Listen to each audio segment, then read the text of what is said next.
যে কাশ্মীরে 5 metre 10 metre ছাড়া ছাড়া সেন্ট্রাল ফোর্স থাকে, সেখানে আসলো, তোমার ধর্ম কি জিজ্ঞাসা করে গুলি করলো, আবার কেটে পড়লো, এটা বিশ্বাস হবে ভাই?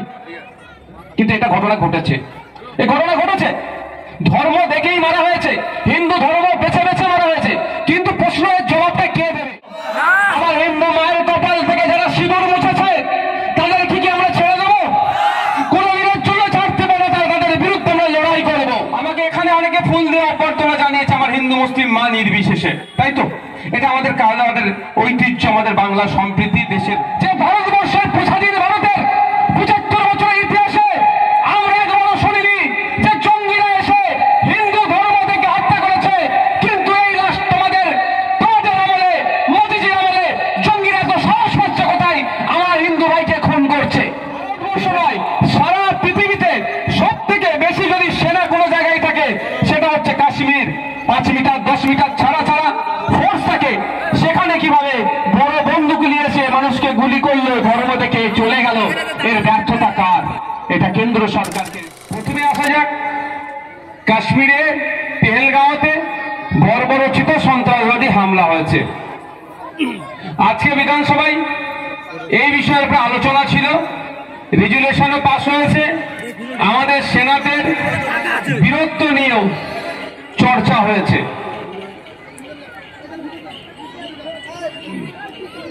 আমরা দেখেছি 22শে আগস্ট রাত্রে নয় 22শে আগস্ট দিনে কিভাবে জঙ্গি কার্যকলাপের সাথে যারা যুক্ত সমাজ বিরোধী, মানবতা বিরোধীরা এসে আক্রমণ চালিয়েছে, আমাদের নিরস্ত্র নিরহ 26টা নাগরিককে তারা শহীদ করেছে, খুন করেছে।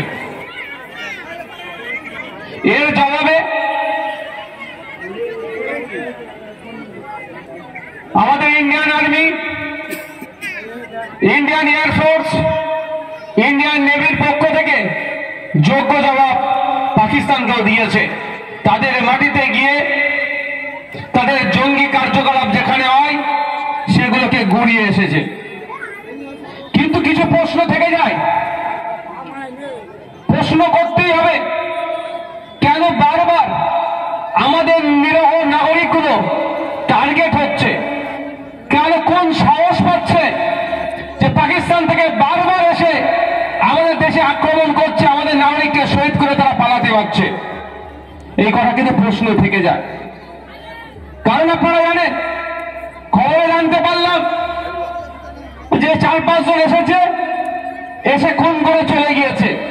কিন্তু আমাদের প্রশ্ন, ওই 4-5 জন যারা এসেছিল তারা এখন কোথায়? তারা এখন কোথায়? তাদেরকে খুঁজে বার করা হচ্ছে না কেন?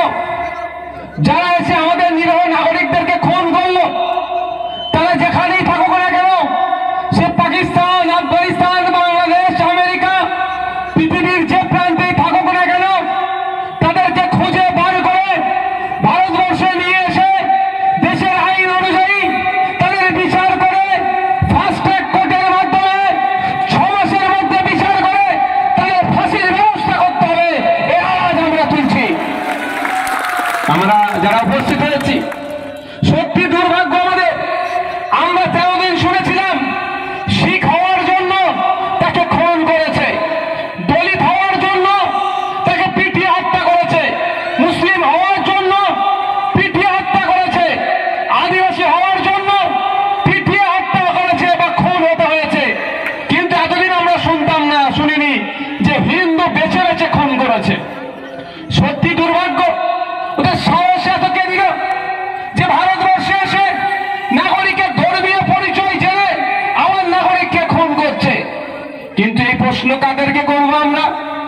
দেশ পরিচালনার দায়িত্ব যাদের আছে, সেই মোদিজি, সেই অমিত শাহজি, সেই শুভেন্দু অধিকারীদেরকে প্রশ্ন করতে হবে যে ভারতবর্ষের স্বাধীন ভারতের 75 বছরের ইতিহাসে আমরা একবারও শুনিনি যে জঙ্গিরা এসে হিন্দু ধর্ম থেকে হত্যা করেছে। কিন্তু এই রাষ্ট্র তোমাদের আমলে, মোদিজির আমলে জঙ্গিরা তো সাহস পাচ্ছে কোথায় আমার হিন্দু ভাইকে খুন করছে? এই প্রশ্ন করতে হবে। এদেরকে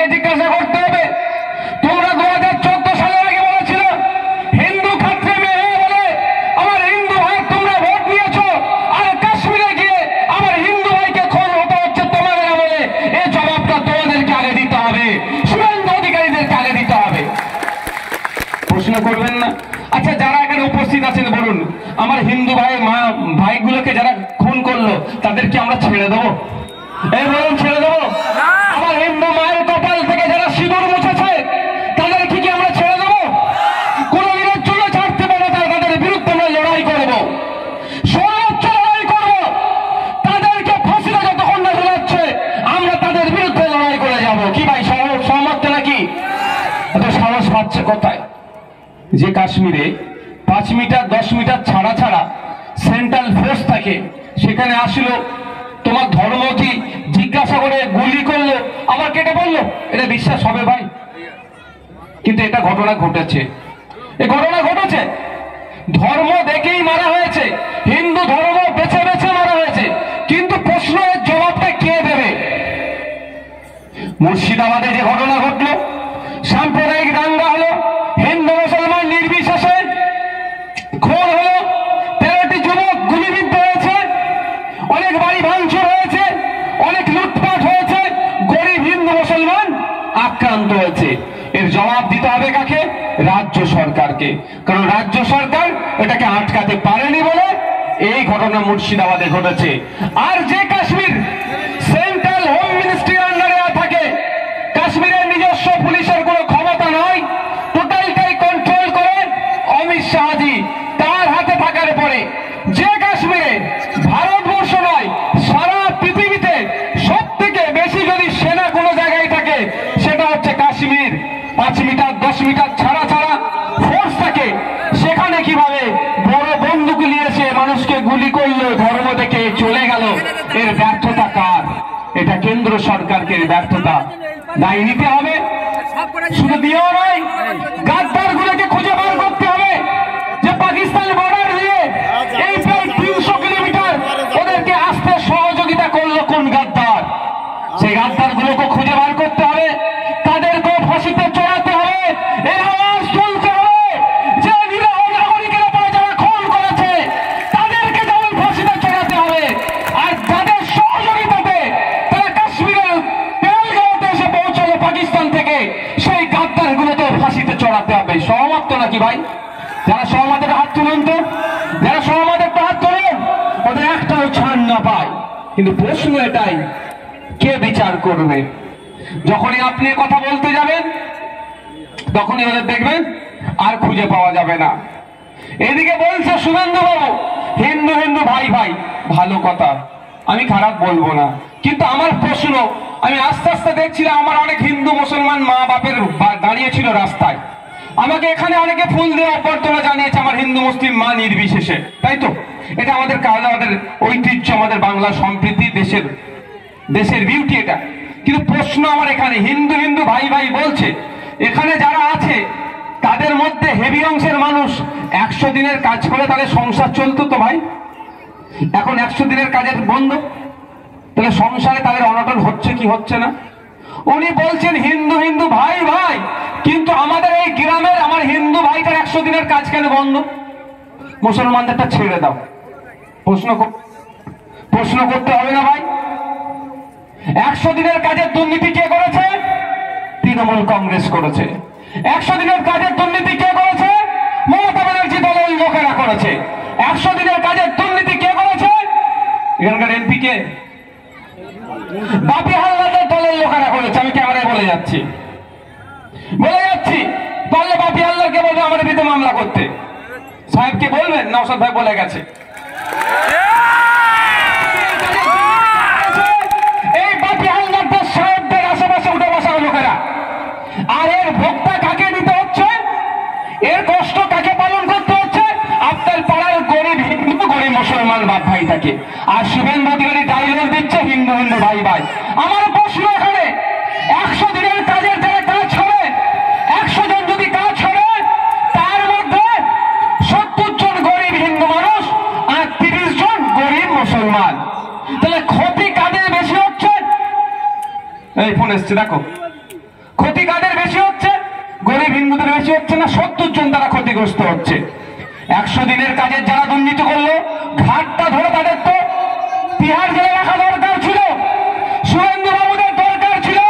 এই বাপি হালদার সাহেবদের আশেপাশে থেকে যারা 100 দিনের কাজের দুর্নীতি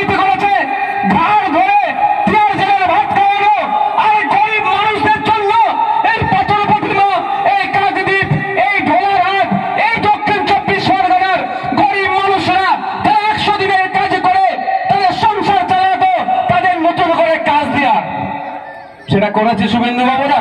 সেটা করেনি। তাহলে ওরা হিন্দু হিন্দু ভাই ভাই করলো, আমার পাড়ার গরিব হিন্দু ভাইটার জন্য ওরা ভাবে না। ওরা কার জন্য ভাবে একটু শুনবেন আপনারা, এই শুনবেন তো নাকি ভাই? ওরা ভাবে বড়লোক হিন্দুটার জন্য, আদানি আম্বানি বড়লোক তাদের জন্য ভাবে, আপনার আমার পাড়ার গরিবের জন্য ভাবে না। যদি আপনার আমার গরিবের জন্য ভাবতো, তাহলে তৃণমূলের যারা দুর্নীতি করেছে ঘাটটা ধরে তিহার জেলে ভরে রাখতো, আর 100 দিনের কাজের পরিবর্তে 200 দিনের কাজের ব্যবস্থা পশ্চিমবাংলার মানুষের জন্য এই বিজেপি সরকার করে দিত। সেটা কিন্তু করেনি।